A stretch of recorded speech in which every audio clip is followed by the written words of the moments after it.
আসসালামু আলাইকুম রহমতুল্লাহ। বিএনপির পরাজয় দিন দিন ঘনীভূত হচ্ছে, আরও কৌশলী হচ্ছে বাংলাদেশ জামাত ইসলামী। আজকে আপনাদের সামনে গুরুত্বপূর্ণ আলোচনা। বিএনপি আজকে 3 থেকে 4 জায়গায় দ্বন্দ্ব, ফাসাদ, হাঙ্গামা, গণ্ডগোল, গোজাগেজ বিভিন্ন রকম ভাঙচুর চালিয়েছে। তারেক রহমান আসার পর থেকে বাংলাদেশে মানুষ মনে করেছিলেন বিএনপির একটা হাইপিক চালু হয়ে যাবে, বাংলাদেশের মানুষ একটা গণজোয়ার সৃষ্টি করবে। আজকে তার ব্যতিক্রম কিছু দেখছি আমরা। এটা কেন ভাই? শরিক জোটে যারা যুক্ত হয়েছেন, যেমন ব্যারিস্টার আন্দালিব রহমান পার্থ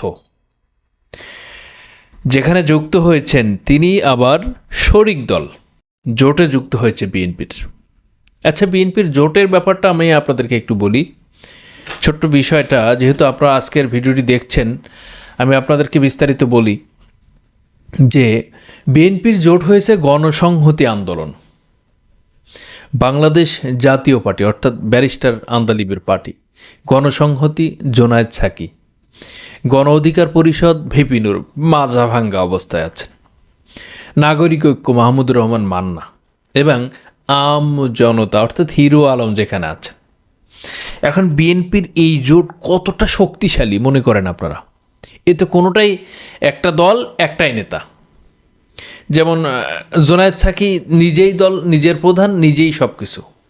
তারপরে এই যে নাগরিক পার্টির মাহমুদুর রহমান মান্না, তিনি একই অবস্থা। তারপরেও তার মামলা সমস্যার কারণে সে নির্বাচনে আসতে পারছে না। এ আন্দালিব পার্থ একই অবস্থা। আর আমজনতা তো তেল মারা লোক, ও তো আসলে দালালি করা শুরু করছে। ওইটা তো দলই বলা যায় না, ওইটা একটা ভাওতাবাজি। এখন মৌলিক যে বিষয়, বিএনপির কাছে মূল যে দলগুলো ছিল তারা সবাই বেরিয়ে এসে জামাতের সাথে যোগ দিয়েছেন। জামাতের এই যে কৌশল, এই যে কানেক্টিভিটি, এই যে কমিউনিকেশন মেকানিজম, এটাকে কি মনে করেন আপনারা? জামাত কি পরিকল্পনা করতে পারে কি পারে না? জামাতের কৌশলে আছে কি আছে না? আপনারা কি মনে করছেন? আজকে যে ঘটনা ঘটিয়েছে বিএনপি, আন্দালিব রহমানের পার্থর অফিস ভাঙচুর, তার কাগজপত্র রোডে ছড়িয়ে দেওয়া, সেগুলো উপরে হাঁটা, কারণ বাজারে চাঁদা দাবি করতে যে সেখানে গণ্ডগোল, ফাসাদ, মানববন্ধনে বাধা, সেখানে ঝামেলা, ওদিকে আবার লঞ্চ ঘাট দখলের 2 গ্রুপের সংঘর্ষ, আরেকদিকে দেখলাম যে 2 গ্রুপের সংঘর্ষ, এই ধরনের বিভিন্ন সমস্যা সারা বাংলাদেশে তৈরি হচ্ছে। এখন এই দলকে নিয়ন্ত্রণ করার কোনো ক্ষমতা নেই তারেক রহমানের? বা এরা কি চাচ্ছে না, মির্জা ফখরুল আলমগীর বা মির্জা আব্বাস বা সালাউদ্দিন আহমেদরা চাচ্ছে না যে এই দল নিয়ন্ত্রণে থাকুক? না মানুষের জনমনে ভীতি সৃষ্টি করার জন্য এই দল তৈরি করেছেন? না জনগণকে আতঙ্ক দেওয়ার জন্য দল তৈরি করেছেন? আগামী নির্বাচনকে তারা ভয়ভীতি দেখিয়ে মানুষকে ভোট দখল বাণিজ্য করবে, এইটাকে কি একটা প্ল্যান পরিকল্পনা আছে যেটা মানুষকে দেখানো, বাহ্যিক দিক থেকে দেখিয়ে এটার পরিবর্তন ঘটাবে ভিন্ন রকম কৌশলে? এটা মনে করছে মানুষ যে আওয়ামী লীগের যেমন হাঙ্গামা, হা বিভিন্ন রকম হুমকি ধামকি করে বড় কিছু দেখাতো, বিএনপি কি সেইটা দেখাতে যাচ্ছে? বর্তমান বাংলাদেশের অনেকেই প্রশ্ন করে আমাদের কাছে যে ভাই, যে অবস্থা দেখছি তা আওয়ামী লীগের অসমাপ্ত কাজকে সমাপ্ত করার জন্য বিএনপিকে রেখে গিয়েছেন, এবং এই বিএনপির ঘাড়ে ছোঁয়ার হয়ে আওয়ামী লীগ আবারও পদার্পণ করবে, সেই অপেক্ষা আপনারা বসে থাকেন, আপনারা একটু সাবধানে থাকবেন, কথাবার্তা বলবেন সাবধানে, এই ধরনের কথাবার্তা বলে। এখন বলেন আপনি, ভারতের আগ্রাসনের বিরুদ্ধে কথা বলে আল্লামা সাঈদী চলে গেছেন, ইলিয়াস আলী চলে গেছেন, এবং আবরার ফাহাদ চলে গেছেন, গোলাম আজম চলে গেছেন, মুজাহিদ চলে গেছেন। যারা ভারতের আগ্রাসনের বিরুদ্ধে কথা বলতে, এদেশের আধিপত্যকে যারা কুড়ে কুড়ে বাংলাদেশটাকে খেয়েছে স্বাধীনতার পর থেকে, তাদের বিরুদ্ধে কথা বলে সর্বশেষ শরীফ ওসমান হাদি ভাই চলে গেল।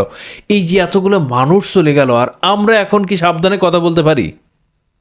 আপনার কি মনে হয় যে এটা সাবধানতা? সত্য কথা, আল হক মুররুন, সত্য কথা তিতা লাগে, কিন্তু সত্য কথা তো বলতেই হবে আপনাকে, আমাকে, কারণ সত্য ছাড়া দুনিয়ায় বাঁচতে পারবেন না। সত্যের উপরে আপনাকে টিকে থাকতে হবে। আপনি মিথ্যাবাজি, দালালি, ধোঁকাবাজি, প্রতারণার অনেক ছল ছাতুরে আছে, সব কিছু গ্রহণ করতে পারেন, বাট আপনার এর ভিতরে ভালো কিছুর কোনো নজির আপনি পাবেন না। এর মধ্যে কোনো ভালো কিছু নিহিত আছে বলে আমি মনে করি না, এবং পরকাল এহকাল দুইটাই ধ্বংস, বরবাদ।